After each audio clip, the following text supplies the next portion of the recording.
Yeah, everyone, welcome to the Old Youngs Investor webinar. My name is Marty from Birchal. I'll just give a few more participants a chance to join. Everyone's trickling in as we speak. So yeah, tonight we're really excited to be hosting you here, and thanks for taking some time out of your evening to join us. We've got James Young here from Old Youngs to answer all your questions about the upcoming investment offer, which is launching next Tuesday. While everyone's joining, I'll give a little bit of an overview of what we're going to cover tonight, and we have a big crowd here. So we are prioritizing questions as our number one goal for tonight. So what I encourage everyone to do is tonight, if you have a question at any time, feel free to chuck it in the Q&A bar down below. Don't have to wait until the end of our little chat that we're going to have at the start here. So just chuck them in there. You also have the ability to upvote questions. So if you see a question that you like, give it a little thumbs up. That way we'll try to prioritize the questions that everyone wants to answer first.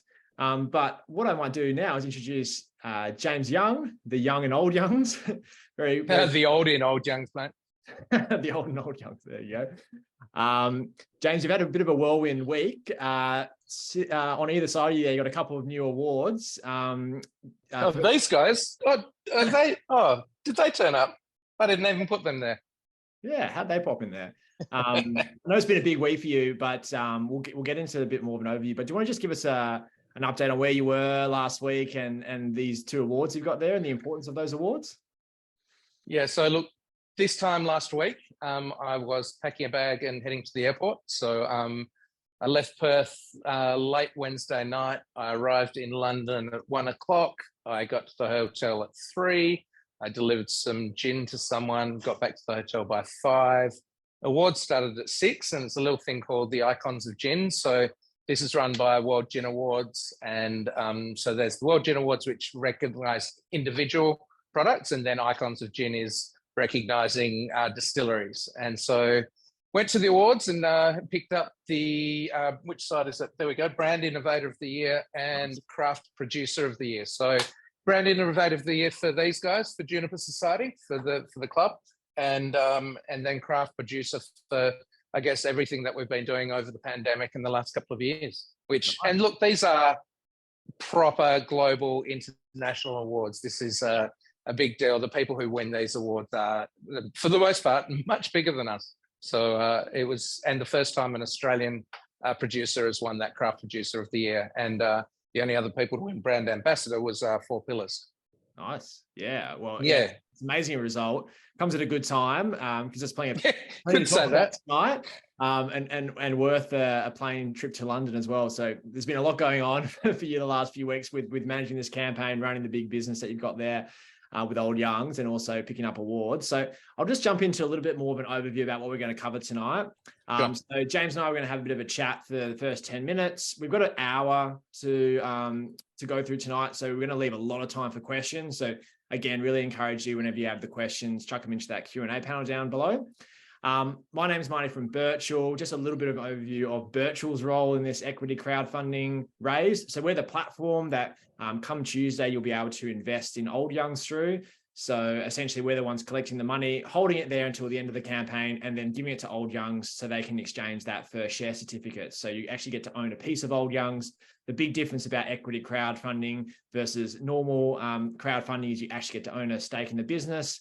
And it gives you the chance to own a share in really exciting private companies that previously, until about 4 years ago, the general public was not able to really access unless you're a very high net worth person. So that's our role. And obviously tonight, I'm going to be facilitating the conversation here.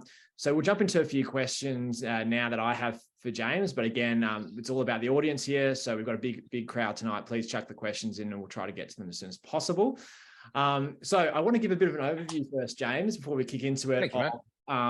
Of the business and the offer that we got here. So it's an impressive story so far. So we've talked about a few awards tonight, but you've won plenty more. So at a high level, we got 30 gold medals and 21 trophies. Included in that was Australian champion distiller in 2017. That's that one. Yeah, got a big trophy cabinet there. Financially, the business now this year's on track for $5.3 million revenue.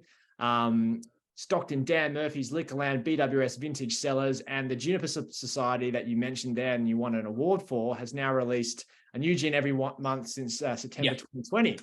So there's a lot going on with Old Youngs. Do you want to just give us a little bit of an overview of the whole business operation so that investors can kind of wrap their head around everything that's going on there? Because it seems like you got your finger in a few pies. Yeah, sure. Look, so Old Young started as a business in a tiny little shed and a tiny little tasting room. So that's where we started. Took over a mothballed distillery and really started from scratch, and literally from scratch. I didn't walk into this with pots of money. I did walked into this and started with about 50K in the bank, and that went very quick, I got to tell you. So launched very small, very humble, and worked pretty damn hard in those first few years to get to the point that we could start to grow. And this room I'm in is sort of the first expansion of the tasting room, and then there was a second expansion, and the same thing with the shed. We've expanded that twice. And look, up until COVID hitting, we'd got to a point where we did about $1.5 million in revenue with about 6-ish staff. And when COVID hit, that's when, look, early doors, and I know everyone had a different experience of COVID, so I'm not going to go into that, but early doors, that uncertainty was real. And our attitude was, we can't put our head in sand and go la, la, la, la, la, and hope it goes away. Our attitude was, what are we going to do to make sure that we're going to be fine?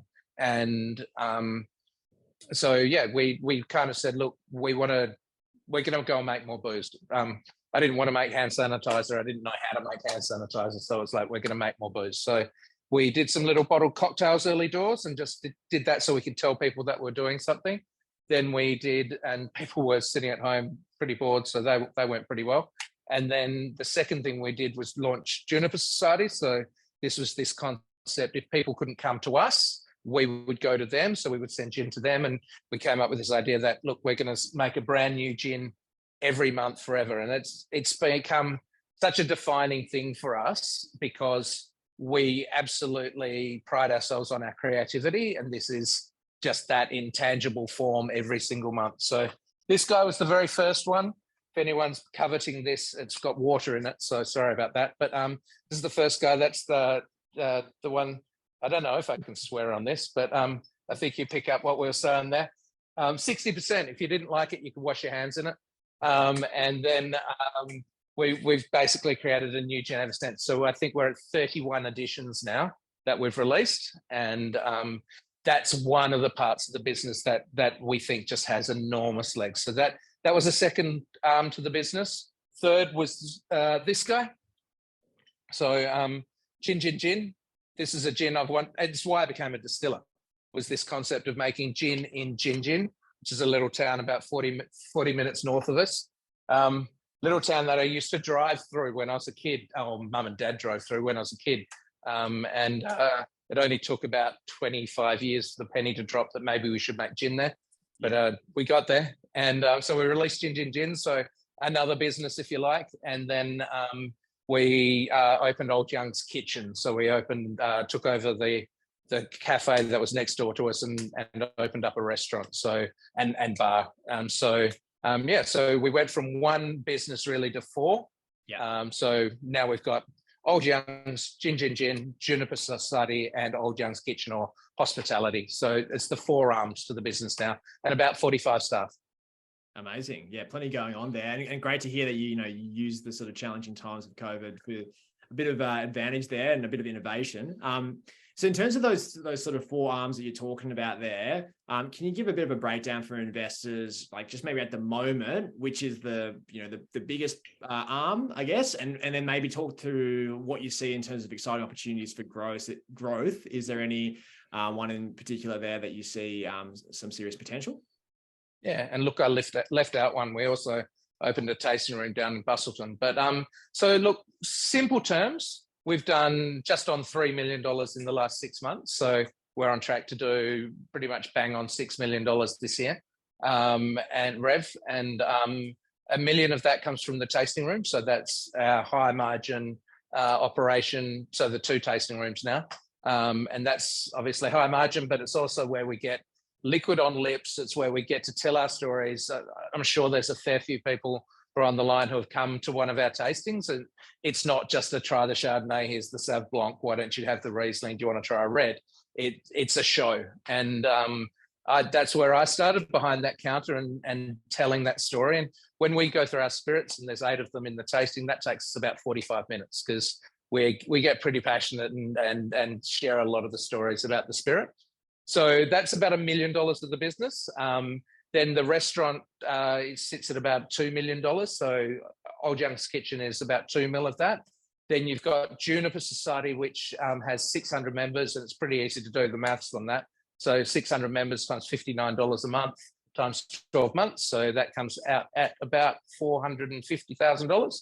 And then the rest of that is pretty much all wholesale, with a little bit of events. So maybe 100 grand in events. So about 2.5 million in wholesale, 500,000 in rough numbers in Juniper Society, 1 million in retail, and a couple of million in the Old Young's Kitchen. Now, in terms of the growth for those, the wholesale is absolutely an area of growth, and export within wholesale is a huge one, which we've identified in that campaign video. Juniper Society is one we just think has explosive growth behind it. Currently, we're talking about 600 members who've learnt about it pretty much through word of mouth. There's a whiskey club out there that has 30,000 members. There's no reason we can't be heading towards those numbers, especially when it's such a unique product. There are other gin clubs out there, and they're great and they do interesting things, but you can buy those gins at a bottle shop, whereas these gins you cannot get anywhere else, even our tasting room. We don't sell them at the tasting room. You have to be a member. So that idea that a brand new gin turns up on your doorstep every month is completely unique to us. So we think that's just got enormous potential. And then realistically, for us, by doing the production upgrade, which is what we're planning for the shed, and we'll have that locked away pretty quickly after this raise, then that allows us to, realistically, to date, a lot of what we've done has been, our growth has been through demand rather than us driving growth. So people like Dan Murphy's knocking on our doors when we won our very first awards and things like that have driven our growth. And obviously we've got a good presence in WA. And for those people who are in the East who might not know us as well, that's partly because everything we've made has been bought in WA. So the plan is to take the brand and really push it. And there's that tiny little bit in the video where the new branding pops up, and that's been done by the same guys who did the Gin branding. So that's really exciting. So that we'll be rolling that out in the sort of next 3 or 4 months, and then that gives us the opportunity to go and employ East Coast staff. So there's growth in wholesale, there's growth in Juniper Society, there's growth in export, and then we've got the production capacity upgrade to go with it. And then the longer term growth comes from what we want to do with hospitality down the road from here. So, and then look, then there's all the other things that Macca has to say at the end of the video, where gin, the potential gin's untapped, the RTDs that we want to do, the brown spirits project that we're just going to start playing with, the non-alc project that we've got. We haven't really baked those into our numbers yet, but we know that they're the steps after the first steps. Yeah, awesome. I mean, sounds like you've grown so far already with just, the organic resources that you had on hand. So with a bit more capital, it seems like there's plenty of potential there. And also with the creativity that you've shown, probably be an exciting ride to go on. Now, James, we've gone into a fair bit about the business already, but just for a second, I want to take a bit of a step back, because I was reading your bio on the virtual profile there, and it's a bit of an interesting history I just wanted to go into if anyone's missed it. So leaving uni, you started and ran a few advertising and design agencies. There was also a stint there where you were overseas as the international women's hockey coach of Lithuania, if I'm not mistaken. Yep. Head of swimming WA as well. So given all that very interesting and varied experience that you had, can I ask what got you into distilling back in 2016? So look, all of those things, some people would call it career ADD, but look, each of those had different influences. So for me, when I was at uni, I did chemistry, and that sort of little bit of knowledge is still there, and that's been useful on the distilling side of things. When I worked in graphic design, that branding side of things has been really helpful. When I worked in advertising, more about that storytelling aspect of what we do is became really key to what we do, and how you build and develop a brand and understand who you are and what you do, because that's really important to us, about this idea that there's an old young's way. And then, yeah, look, the sport one, it was, I guess that really comes back to how you build a team and how you develop a team, and how you put together a group of people who are going to get as excited as you are about what we're trying to do. So each of them has had, even though they're obviously a little bit eclectic and a little bit left field, like going from graphic design to Lithuania to back to advertising, then into sports marketing, each of them has had a little place in the set. I saw there are a couple of people from Swimming WA who registered, so I hope that they're there. And hi. Sorry about going to Make Gin, but it's been fun. Yeah, no, definitely. I mean, like, career ADHD is probably good experience for running a business with so many aspects, and you have to be across everything as a founder, I suppose. So that's definitely helpful. You mentioned the team there briefly. Obviously, investors want to know, beyond yourself, who's behind this and who's going to take it forward. Can you give us a bit of an overview of the team at the moment?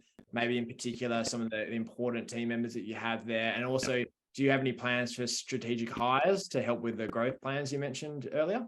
Yeah, sure. So look, where we're at, and this has been enormously important to what we've done. So when you start with just you in a shed and trying to build it all yourself, that's bloody tough. And as we've added capability and people, it's helped the brand go berserk. So in terms of the team, we've got Tim Kempton, who is our head distiller. And so Tim came to us from Sipsmith. So pretty well-credentialed guy. And so we've now got a team of 3 in the distillery. So there's Tim and Chris and Pete and myself when I can get in there. So Tim's head of production. Then we've got head of sales, this guy by the name of Andy McIntyre, who comes from a wine background, but also got a really great bio knowledge. There's not many people in the hospitality industry, both in Perth and nationally, that Andy doesn't know, and has a phenomenal lot of connections, but also that ability he's also got that really great sales background. So he's been really great in helping us build strategic plans for our sales. And then we've got Mark Evans, who runs Juniper Society for us, and ops, and look, ask Mark, and he does a lot for us. But that key responsibility for him is Juniper Society, and he comes from a sales and wine background as well. And then we've got Will Wood, who's our head of hospitality, and Will's a weapon. Like, he has worked for Little Creatures, he's worked for CUB. His last gig was at a company called Mighty Craft, who buy craft distilleries and craft breweries and then build venues for them. So I think Will's opened something like 13 venues over the last sort of 4 or 5 years for Mighty Craft. So his knowledge has been just completely invaluable for not only for what we're doing at Old Young's Kitchen and building a team there, but also what we're going to do in the future. So Will is fantastic for the business as well. So that's sort of the ops team, or the team who have to get it done every day. And then on top of that, we've got a great board. So we've got Mel Weiss, who's the Chief Strategy Officer for Wunderman Thompson, so one of the bigger ad agencies in Australia. And we actually went to uni together, but she then went off to New York and worked on brands like Diageo and Nestle and just little small people like that. And then came back to Australia and has progressed to National Head of Strategy for Wunderman Thompson, and a guy called Liam Doyle, who is very far up the tree at Salesforce in San Francisco, but he brings a really great strategic eye to the business and really has given us some amazing tools to help develop the business. So between those 3, and then we've got some pretty interesting advisors. So I won't go blow by blow through them, but it's definitely worth having a look at those advisors, because that is a hefty group of people who are there to help me. And yeah, honestly, those 4 people it was as good a group as you could hope to get as a group of mentors for me. Amazing. And then, yeah, for everyone on the call, the full list of the Old Young team or the core team is available on the virtual website, and you can go in there and have a look. Check that out if you want to know any more about the team. But thanks for giving us an overview there, James. Probably too many people to go through in detail, but there's 45 now, so yeah, we need another webinar for that. So final question for me, then we're going to jump into the audience Q&As, and thanks for everyone who's asked. Please feel free to whack them in there as we go along. So James, just in terms of leading into that, if you had to pitch to investors, maybe in a 30-second or 60-second spiel about jump on board, beyond what you've already said already, and we've covered a lot of good ground there, but what's your sort of short, punchy elevator pitch for why getting on board with Old Youngs? Look, Old Youngs is a business that's now really for businesses, and we've proven over the last 6 years that we've got great juice, which is evidenced by the awards. We've proven that we can grow within our means, which is really important. Sorry about the croaky voice. And we've proven that we can build a really great team. And what we've developed probably over the last 2 or 3 years is a way that we do things. So this idea that it's creativity, but with purpose and passion. So that's how we approach everything now. So that creativity is intrinsic to everything we do, but it also means that there's a hell of a lot of ideas and a whole lot of potential of everything we're going to do. We've shown in the last 2 years what we can do in terms of growth, and then we're demonstrating what we're planning to do is pretty exciting as well. Amazing. And plenty of hype around the investment offer, obviously. So I think a lot of people are picking up on that pitch. And now, great time to jump into the audience Q&A. So I'll get straight into it. There'll be a few questions here that I can give a little bit of insight on, but let's just talk through a couple of the ones here that are at the top of the list. So here we go from Karen. Thanks for your question. Karen's asking, how much capital are you seeking to raise? Is it possible to make a brand new gin every month indefinitely? So 2 questions there from Karen. I'll do the easy one first, which is, can you make new gins forever? Answer is yes. We've got probably, I reckon, a good 20 up on the board right now, ready to go. So between the 4 of us, it allows us to sort of develop different gins each. And sometimes it's an idea in the middle of the night where you go, okay, let's make this. Sometimes it's something you plan out. Sometimes things fall in your lap. So we've used product from the garden outside this window, just that you can't see, is a lily pilly tree, which is the second gin we ever made in Juniper Society. So the answer is yes. We can. There is just a myriad of things we can do, and there's some really cool stuff coming. And then in terms of the raise, look, Marty, you might want to sort of touch base on this, but obviously that gets announced on Tuesday. But are you happy for me to talk in round figures where we're kind of looking? Yeah, definitely. I mean, and to your point, on Tuesday, you'll have the offer document. We'll have the minimum, maximum targets, the specifics then. But if you want to give round terms or sort of just, some high level context now for everyone on the call, James. Yes. So look, I guess the thing that I would say is that when you have a look at the valuation, it's not, we haven't just picked a number out of the air. We've used a multiple of revenue. And that we are pretty lucky that we are in an industry where that's a pretty standard thing. So multiples of profit is in some industries, but for our industry, multiple of revenue is a fair and reasonable way to value a business. And the reason for that is that your revenue it's a proxy. It's not perfect, but it's a proxy for market share. And for people out there, some of the bigger players, they have mandates to hold a certain amount of market share. And so you've seen it time and time again in our industry, in the alcohol industry, where whether that be Little Creatures or Feral, for 2 West Australian examples, but 4 Pillars or Adelaide Hills, if you're talking spirits in the east, or 4 Pines or Pirate Life, Bolter. When these brands hit a certain critical mass, then they become very attractive to bigger players. So, and that's what we've based our numbers off. So we haven't gone to be perfectly blunt with you, crowdfunding can have some pretty spectacular valuations. We haven't done that. We've gone with what I think is a very fair valuation. And so we haven't gone sky high. And where we'll be aiming is roughly about 10% of the business will be up for sale on, or up for investment, not for sale, for investment, on Tuesday. So that's where we're roughly going to land.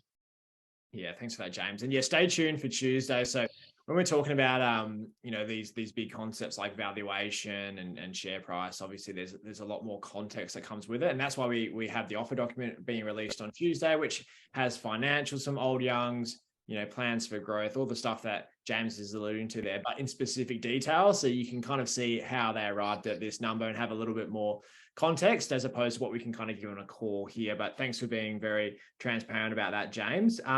Another question here.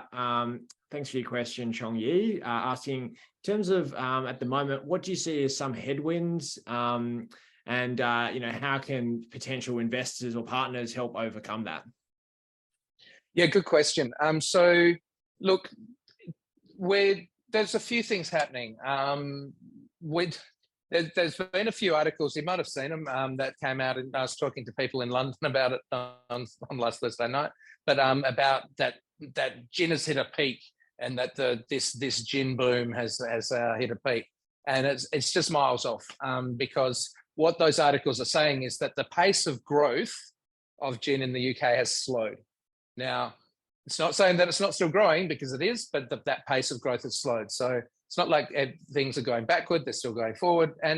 But in Australia, we have this phenomenal opportunity, and it's different to the UK, because in Australia still, the absolute vast majority of spirits are imported. So if you look at what's drunk, you're talking well over 90% of spirits that are imported and brought in. So the Australian, there's a few different numbers that float around out there. I'm going to pick the high side. So theoretically, Australian craft spirits or Australian spirits might be up to 5% of the national spirits market. But if you think about wine, and wine's probably a better example than beer, because beer obviously just has to stay reasonably close to home. So, but wine is a perfect example. If you look at what my parents drank, they had access, they were drinking German Rhine Riesling, they were drinking French claret. And what the Australian wine industry did was create this wonderful burgeoning behemoth, and have created a situation today where probably 90%, maybe 95% of the wine that's drunk in Australia is Australian made. And that's where I believe the Australian spirits industry is going. There is nothing wrong with Bombay Sapphire. There's nothing wrong with Gordon's. There's nothing wrong with Tanqueray, with Plymouth. But there's also just as good and better Australian spirits. So, and that goes for rum and for tequila and for vodka and for brandy. So over time, this is the potential that we are all tapping into. So it's not just going to be the fact that we're fighting for a small piece. That piece of pie is going to get larger and larger over the next 5, 10, 15 years. And so there's no reason why the spirits industry in Australia doesn't follow what wine did. So that's your potential. So when you hear about headwinds of look, craft spirits, and even your economic headwinds of the next 6 months, 12 months, that's, I think, realistically a blip in where we're going over the next 15, 20 years. And in terms of how that cash helps, we've grown from organically for 6 to 7 years, right? And we've grown to a certain point, and for us, we want to take a bit of a quantum leap at this point, and really put ourselves up into the echelon of those sort of top 5 to 10 Australian distillers, the number 1 WA distiller, and that's takes a bit of investment, and it takes a bit of you got to have a good team, you got to have a bit of courage to do that, and that's what we're about to do.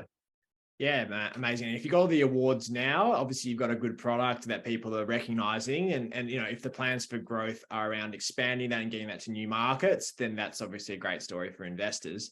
Now, I might just try and knock off a few questions here with some insights from the virtual team. So just about like returns on investment and share liquidity. We've got a few questions about this that I'll jump into. So when you're buying shares through an equity crowdfunding round in a business like Old Young's, you're buying shares in a private business, a private company. Now, what that means is these shares, they're not like listed on the Australian Stock Exchange, so they're not readily tradable. So what these investments are is they're long-term investments. So you're getting in on the ground floor of a business that will hopefully one day have plans for exiting. Now, the general ways to exit a business like this is either listing on the stock exchange or getting bought by another business. And that's what James has sort of alluded to there. So in terms of the questions about return on investment and liquidity of shares, you can't easily buy and sell these shares like you can like shares of Telstra.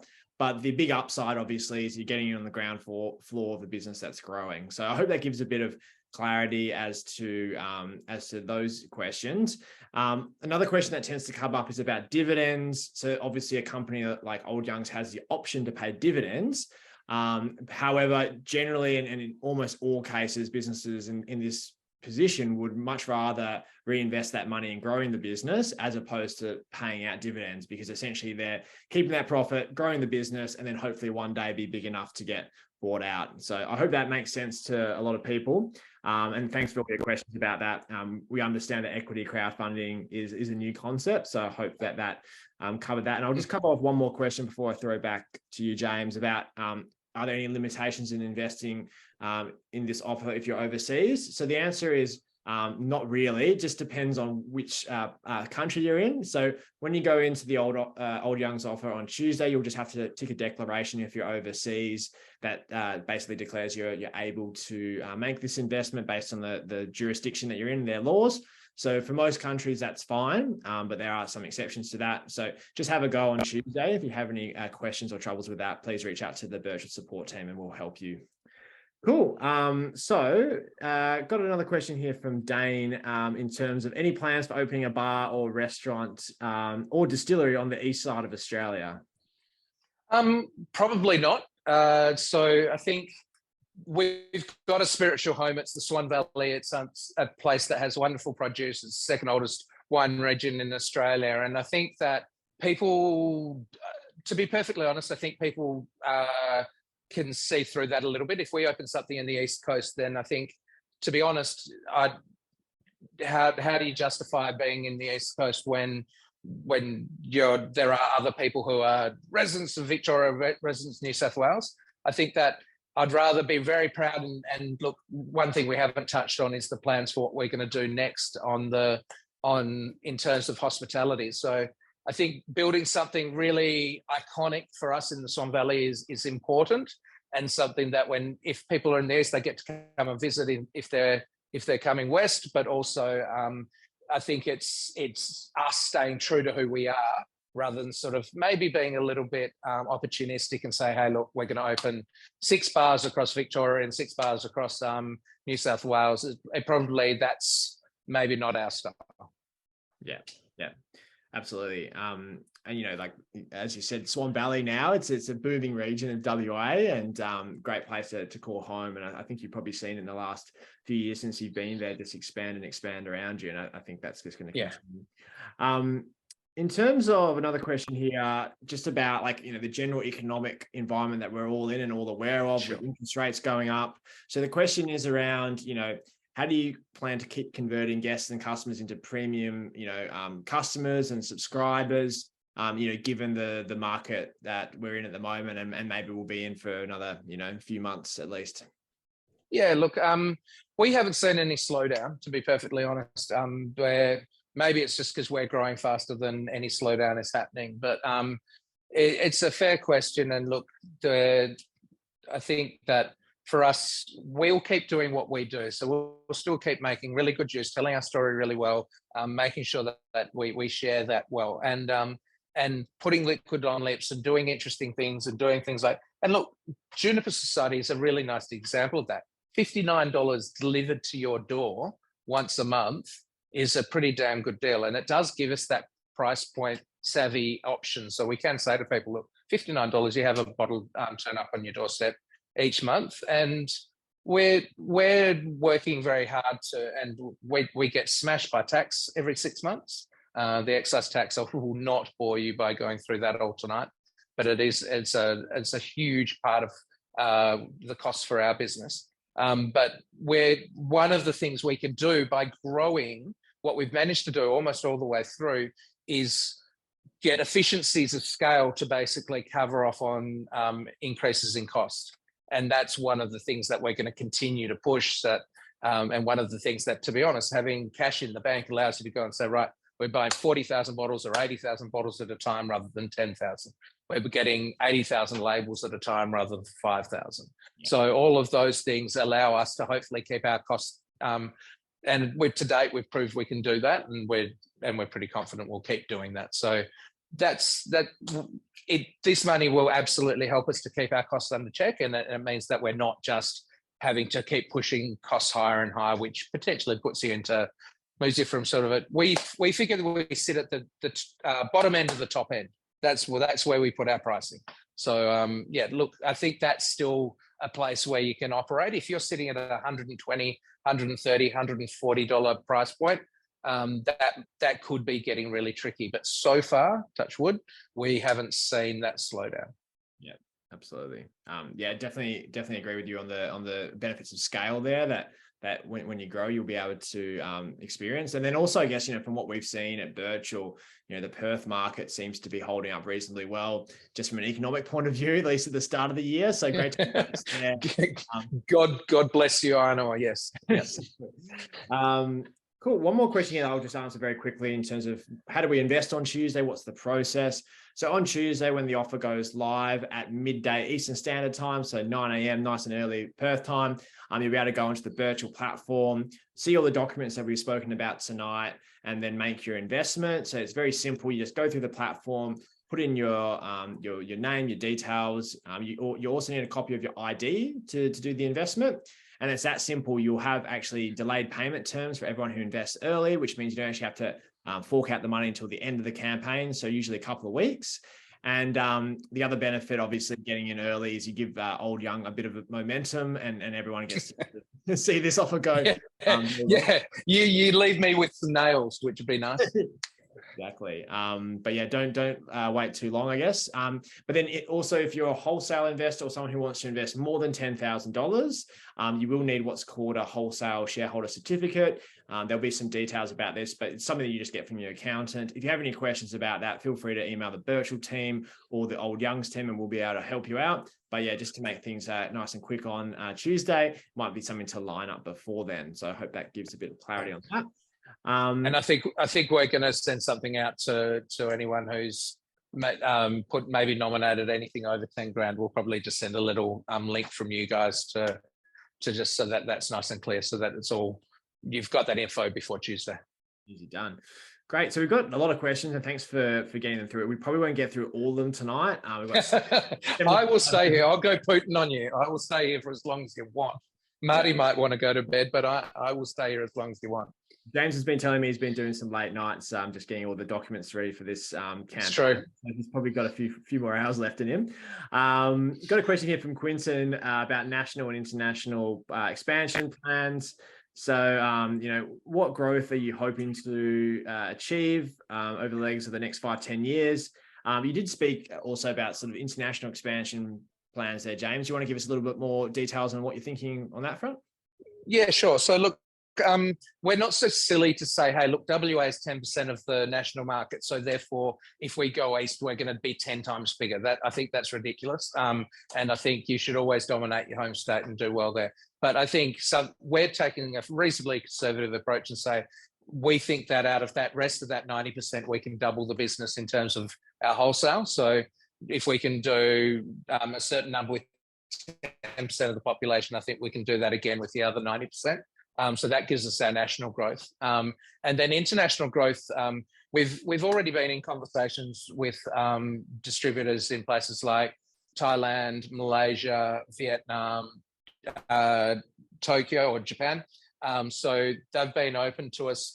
I think the thing that has changed in the last 4 or 5 days is literally these guys. So when you win International Craft Producer of the Year, I think you've got a mandate to go out there and talk to more people. So, and if you look at some of the other people who have won, these are companies who are in 20, 30 countries, not one or two like we are now. So that is going to definitely open doors for us. It's already started to open doors for us. We had some very interesting conversations on Thursday night about that. And so that allows us to probably start knocking on some doors in the UK, in Europe, definitely in the US as well. So it's really incumbent on us to use this. There's no point in us in 2 years' time turning up on people's doorsteps and saying, hey, we won Craft Producer of the Year 2 years ago. So that's probably where the needle's moved a little bit for us in terms of international growth. So that's probably going to be, that moves that focus and that priority up for us. So yeah, look, we get to follow a bit of a path now of some of those other people who have won both of these awards actually.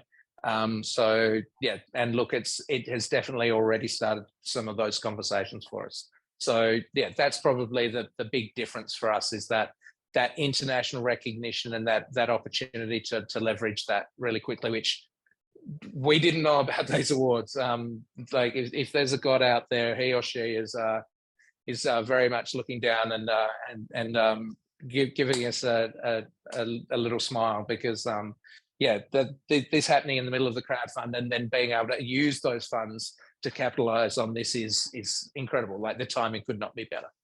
Yeah, you've got to strike while the iron's hot, is what I'm taking out of that. Yeah, yeah, absolutely.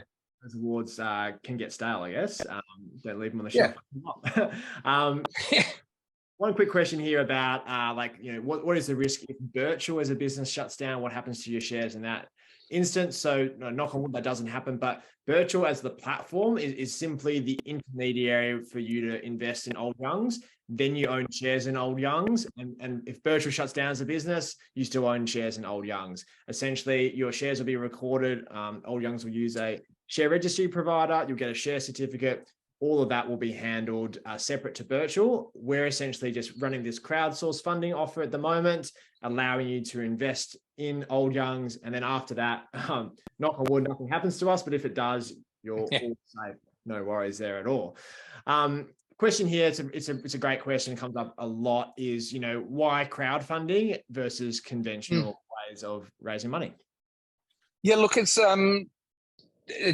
there's probably a few answers out there, but for us, there's two things. Look, it allowed us, and we've got a pretty engaged audience. And look, the EOI phase has proven that. We've done some pretty spectacular numbers in terms of EOIs. I think we're like 2,600, 2,700 at the moment, and I think we're 1,000 in 3.5 days. So there's some interest out there, and we've, over the last 6 or 7 years, and as I've been making phone calls out to people, it's been really gratifying having people say, I remember you when you were standing behind that counter 6 years ago and in that tiny little shed. So it's been fun having people who have been invested and seen us grow from day one. So giving those people who are passionate about the business as well an opportunity to invest is great. But also there's the double benefit, because for us, those funds that come in help us grow to the next level.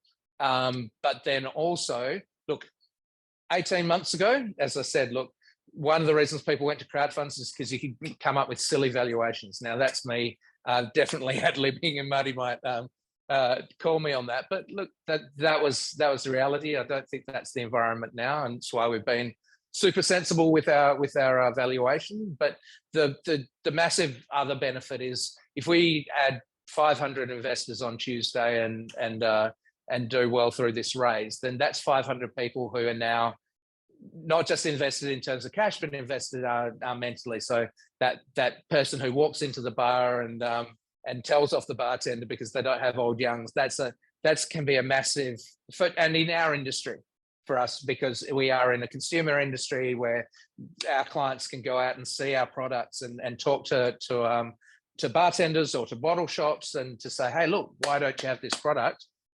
We suddenly get 500 more ambassadors, maybe 1,000 more ambassadors. So that's a a really wonderful benefit for us and something I'm incredibly excited about. Yeah, absolutely. And then, that's the benefit of crowdfunding when it's done well, is you're not only raising the money, but you've got, hundreds, if not thousands of people running around talking about how much they love old youngs. So that's a big win-win there. A couple of other quick questions that I can answer. So you can invest via a self-managed super fund. You also can invest more than $10,000, but like we said, there are some extra requirements for that. And the min-max targets will be made available on Tuesday. So I just answer those ones very quickly. But yeah, a lot more details coming out on Tuesday. And thanks for your patience. We've got to keep everything under wraps until Tuesday, because that's when everyone can invest. One other question here about what happens, how can you prioritize if it's oversubscribed? Basically, the people who get in the earliest are going to be the ones with first access. So again, everyone on the EOI list, the expression of interest list, that's your extra opportunity by being on that list, is you get the first access to the offer. So make sure you make the most of that. Cool. Just going through some more questions here, and I've got 82 open questions. So really appreciate everyone being so engaged with this one. A couple of questions have come through. We've talked a lot about gin tonight, but you obviously have a few vodkas. Yeah. Make. So, are there plans to expand that range and maybe talk to a little bit about how that's been going at the moment? Yeah. So look, it's true. Like I got into this business to make gin, but the reality is our biggest selling product is still, where's he hiding? This guy, the Pavlova vodka. And anyone who has been into our tasting room or knows much about Old Youngs knows about the Pavlova vodka. Weirdly, I was talking to the Deputy Premier of Western Australia yesterday, and he was telling me that his favourite product that we make is the Pavlova vodka. So the Pav is probably that flagship in our vodka range, also the pure number one, and probably the two key products in there. We've also got a smoked vodka and the coffee vodka. But the vodka probably sits at around about 40% of our overall sales. So it is an important part of the business. The Pavlova's done really well. It won Dan's Best Vodka last year, and keeps on winning Best International Vodka at the American Awards. They love it. So it is part of our business. And look, we're probably overdue for a new product in the vodka range. And so we have just started talking about that probably in the last 3 months. And again, that opportunity with additional cash in the bank and allowing to just do some prototyping and probably come up with something new. We're probably thinking of doing something with the coffee sooner rather than later. And I think maybe another flavored vodka in there is probably, I see that in our future too. So it's a good question, because it's something that I sometimes skip a little bit, but it is a significant part of our business. And you can kind of see how Pavlova vodka could do in America, or how it could do in somewhere like the UK. It is completely unique, and it's sometimes when you walk into a bar and say, "Hey, I've got a new gin," that can be a pretty stock standard thing for a bartender to hear. But when you walk in and say, "I've got a Pavlova vodka," and you can make insanely good cocktails with it, that opens a door that sometimes gin doesn't. Yeah. How did we forget the Pavlova vodka? That's I don't know, mate. It's a worry. Get the awards out of the way. Yeah, I know, sorry, mate. A couple more questions here about investor rewards and merchandise and discounts and seller doors. Again, it's going to be available on Tuesday, but James, we're not jumping the gun by saying there will be something to announce on Tuesday on that front. Absolutely. So yes, and yeah, you and I have spoken about that one. So yeah, there will be investor awards on there as well. So, and I think they're pretty generous, and I think they're pretty fun. And I think if I was looking at them, I wouldn't mind getting a couple of those discounts. So yeah. So stay tuned on Tuesday. That'll also be available to everyone. Another great reason to invest. So Kevin here has asked about production capacity. Yeah, good. How much are you going to expand capacity? Can you talk through that a little bit? So look, we've got two pieces of equipment to bring online. One is a new still, and then we've got a bottling line. The bottling line would allow us to increase our production capacity 10x. Let's not muck about. But we've been conservative in saying it's 3 times, because basically we've got a still that's triple the size, so that allows us to just put out more juice every day. The reality is that if we wanted to, and this is where distilleries tend to go, if you talk about someone like Starwood, they now work 3 shifts a day. So they work 3 8-hour shifts a day. And so they get the most out of those stills. So we're talking about tripling our capacity just by basically having a bigger still, but that puts us at roughly 25,000 bottles a month. We can probably do a bit more than that, but that's before we go to a second shift. That's before we go to working a Saturday Sunday shift. So there's still enormous scope about what we're doing here with the production upgrade. And the one thing I haven't talked about at all, I might touch on quickly, is that when we talk about that cathedral of gin, it's probably a little bit generic, but what we're talking about is the fact that we've bought a block down the road, and the intention is for us to move down to there. So the entire operation where we are will move at some stage, and we'll move. And so that site has it's enormous. So it allows us to build something pretty epic. And when we talk about what we're going to do with the money for this, it's not building that, it's allowing us to plan it. So basically we'll be going into an international architecture competition for that. We're going to build something pretty iconic. If you want to think about in terms of the ambition, I'm going to lose a few people here, but that's all right. If you think about the Darrenberg Cube in McLaren Vale, now we're not talking about the same architecture, we're talking about the same level of ambition. So we're not just putting up a shed and putting a little bit of timber around it and a lick of paint. This is going to be something pretty iconic for the Swan Valley, and it's something that's going to be. And when we move to there, we're not talking about tripling our production capacity. We're probably talking about 10x our production capacity. So we've got a growth stage in now, ready to go, and then 3 years' time we go again. So right now we could do 25,000 bottles the day we turn on that still. We could move to 50,000 by putting on a second shift. We can probably move to 70,000 by putting on a Saturday Sunday. And so they're some pretty significant numbers. That's bigger than 4 Pillars were when they got bought. So yeah, that's the kind of level that we're capable of now. And we're not shy of ambition for what we're going to do next. Absolutely. Can't wait to see what the Cathedral Gin looks like. Stay tuned, mate. Yeah, mid-June, I'm going to have pretty pictures to show the world. It's going to be amazing. There we go. Something to look forward to there. Just got a little shout out here. There's a few shout outs coming. We'll try and get through a few of these, but from Derek. Derek's asked a few questions about the financials in terms of debt. We'll get to all those details in the op document on Tuesday, but I wanted to shout out Derek for pointing out that there's a place called Gin in Queensland as well, which is there is GIN space GIN. I'm very aware of it. Every time I go to Queensland, I have had that conversation. But yeah, so we're GIN, one word, and they're GIN space GIN. Different meanings too.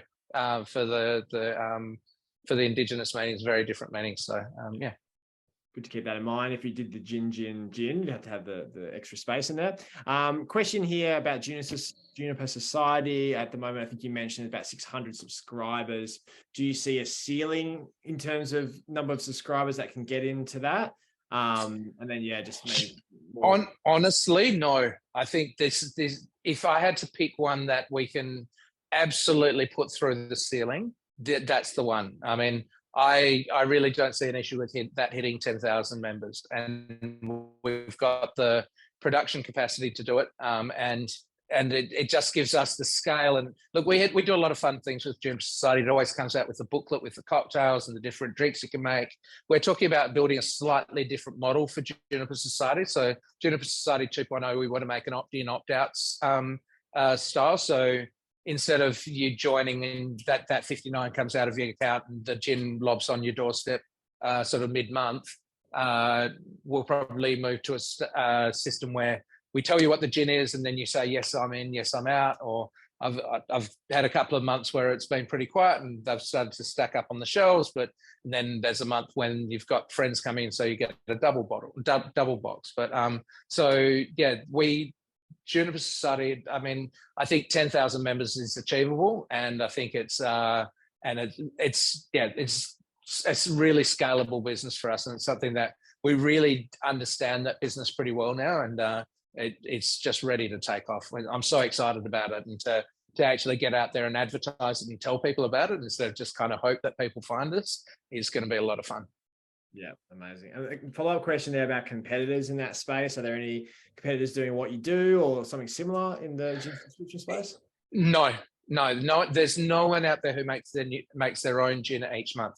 There are a couple of other distilleries who do have gin clubs, but they'll be putting something out that they already make, or they might do it every 3 months. But there's no one making a new gin every month, and it's something that we're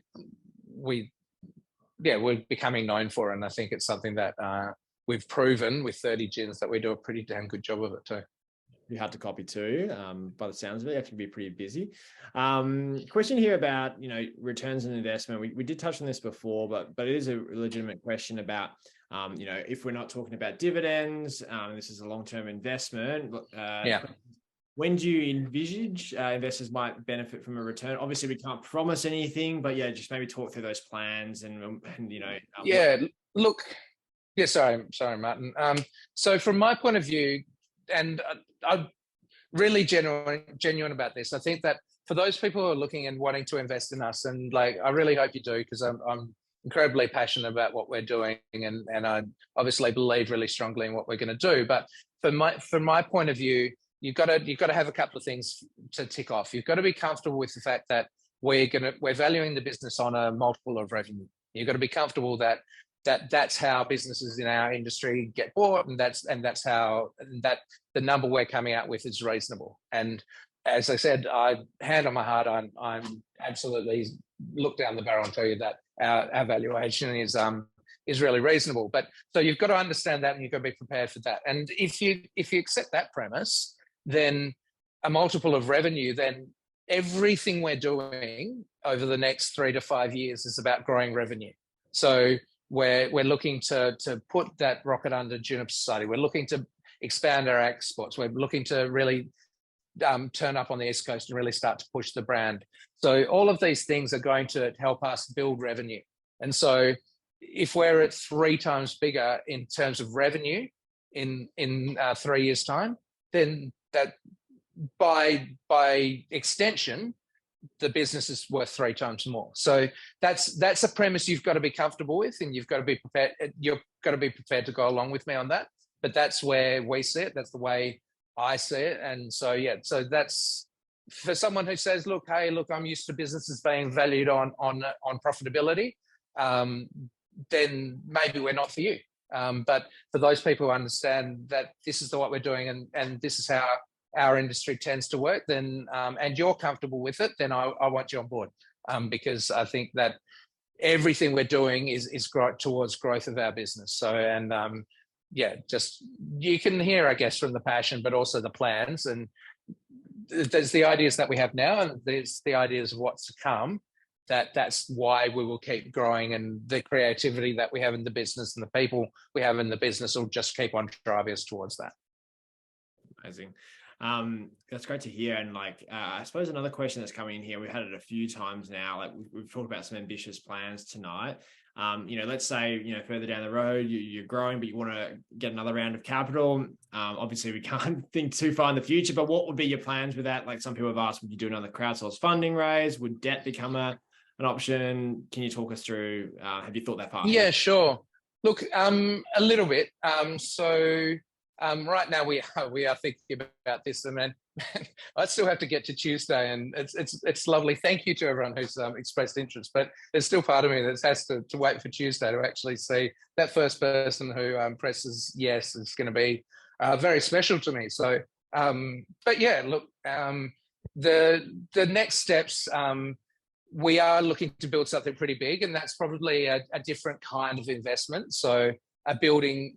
If we put all our money into building something, that's not growing our revenue, and so that's how I can't deliver value back to you. So we'll be looking at how we build that venue without taking up huge amounts of investor funds, because otherwise you're investing in a property company, not a gin brand, and a distillery brand. So that's probably the next thing that we'll look at is probably some funding towards the build for the new property, and then look. Let's see what happens. We've got a 6-year track record of growing within our means and growing without having to go back for more equity. But if we did, the business is going to have grown again. And so obviously you're not sitting there on that same kind of level of dilution. You're going to be, if we went and raised again and we're 3 times bigger, then it's a different sum again. So we haven't planned a next raise. We're not sitting there saying we're not going back to the well every year to just keep on growing like that. I think we can do some pretty amazing things with what we're hoping to raise in the next sort of, let's call it 3 years.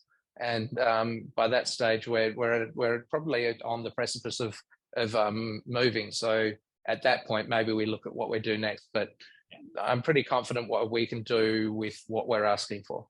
Yeah, good to hear. A couple more questions. We'll go for 10 minutes longer because we still have a few open questions. And thanks for everyone for sticking around. We still have 180 people on the call. Really appreciate some of your time to be here.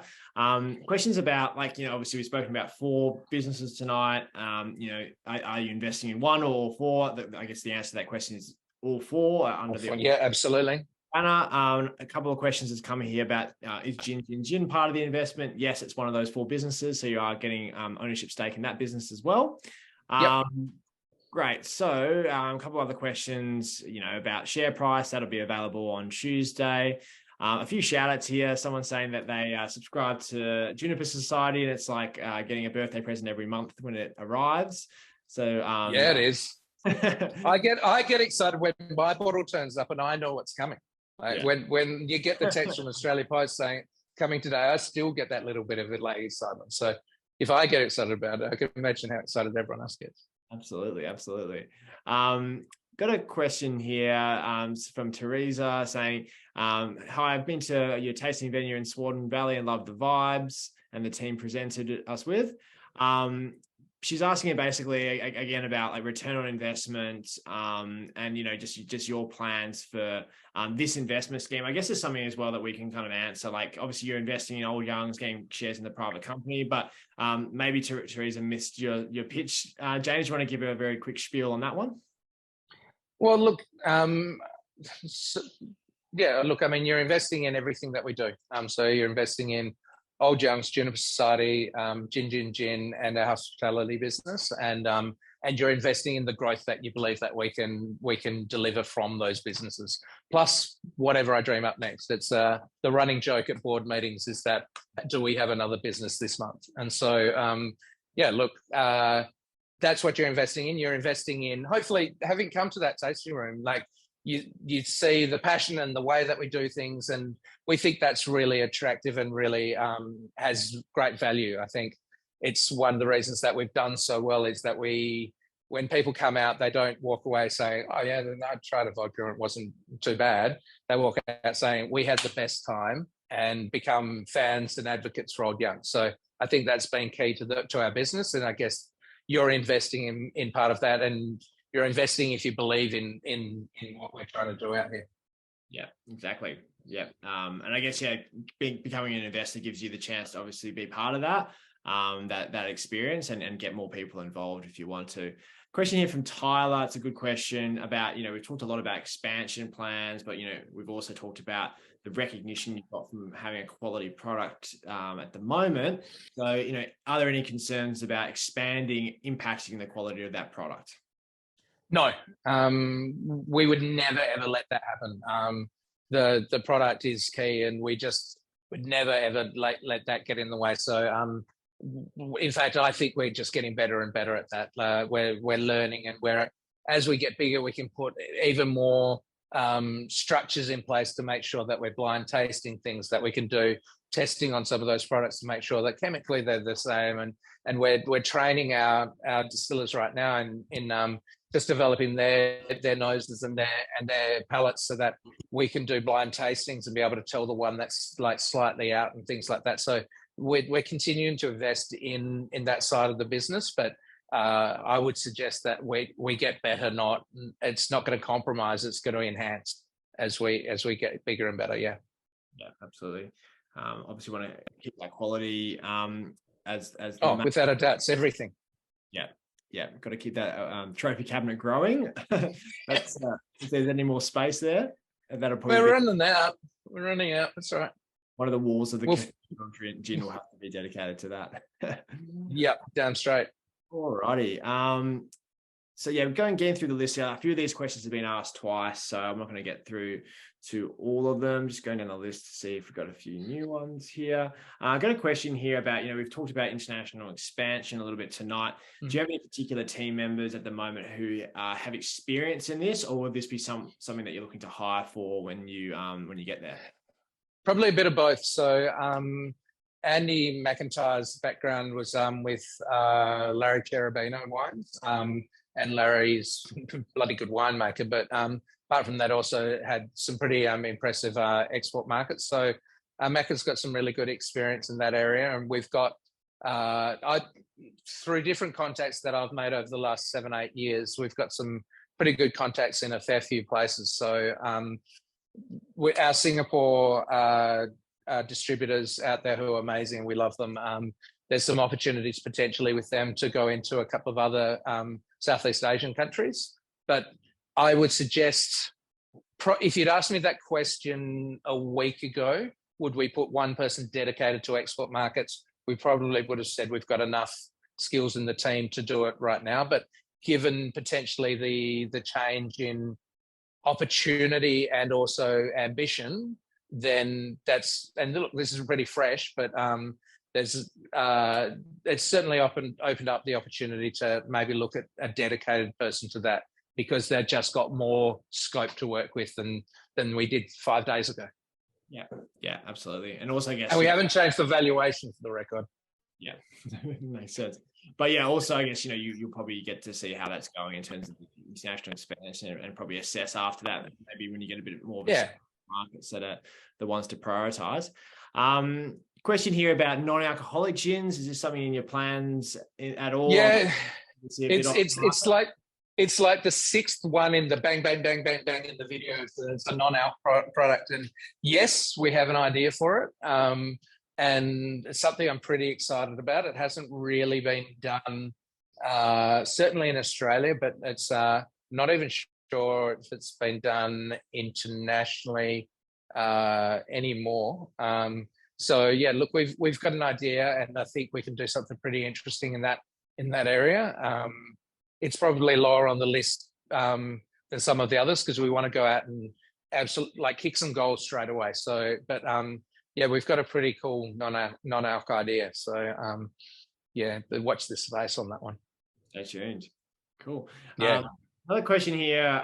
So about what keeps you awake at night besides, I guess, writing off a document at the moment? Yeah.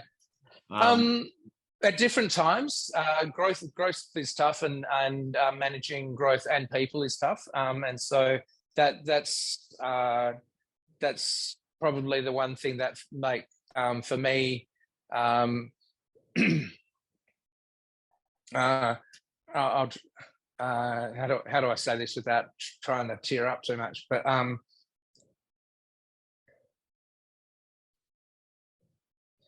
try not to do this on, and no one is allowed to screen capture this. But look, when I started, there's an investment to my family, and I didn't start this. I didn't start this business with pots of cash, and to this day, if it doesn't work, I'll lose my house. Right, so I'm not the rich kid who just sort of said, "Hey, I think I'll go make gin now." So that's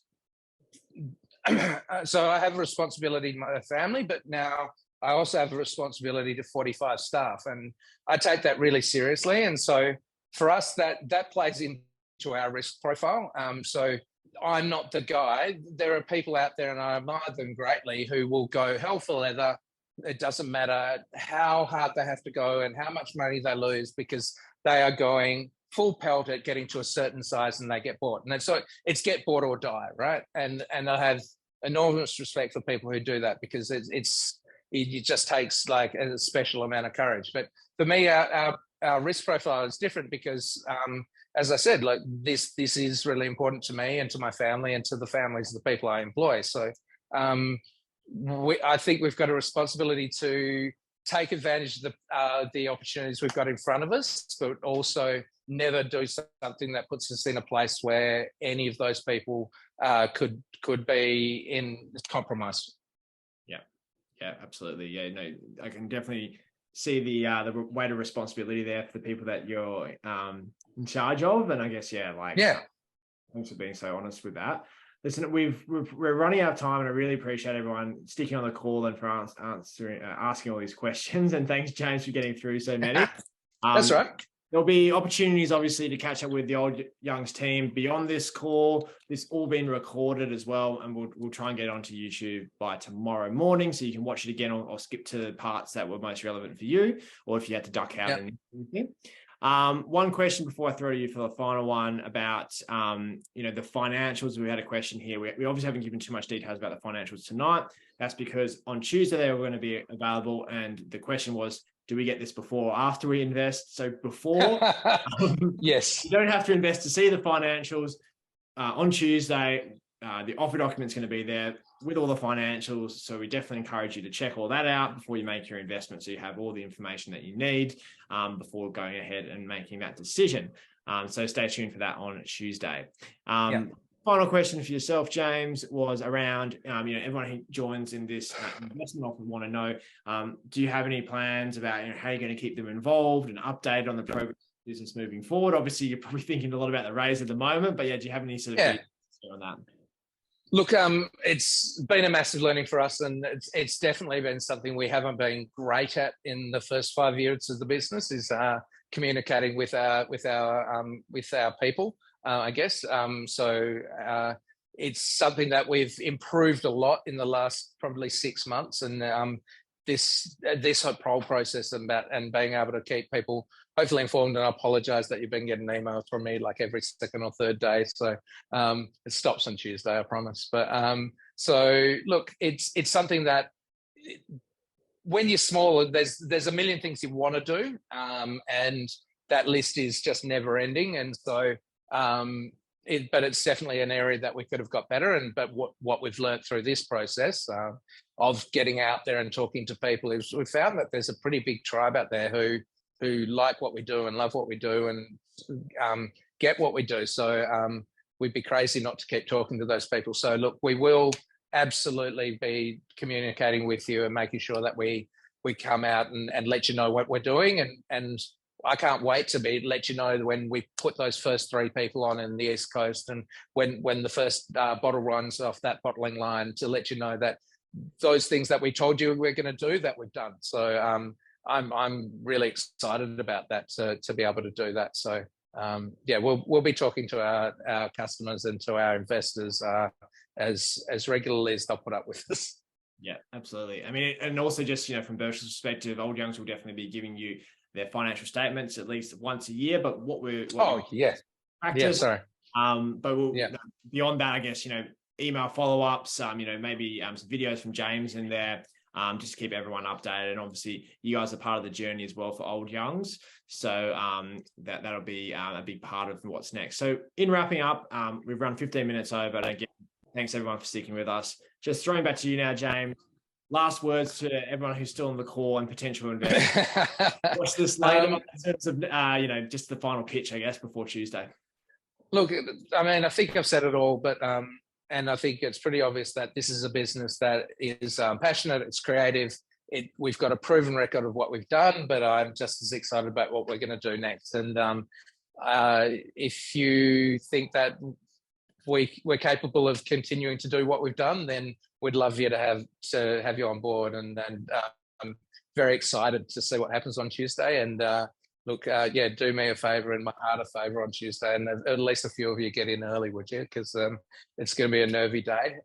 But look, as I said, we're really passionate about what we do. I think we've got a great level of creativity. We've got an awesome team. So the future, I think, for us is really bright. Absolutely. And thanks for being so generous with your time tonight, James. Really exciting offer. Of course. Yep. This has been a really exciting campaign. You've done a great job, obviously, managing all this.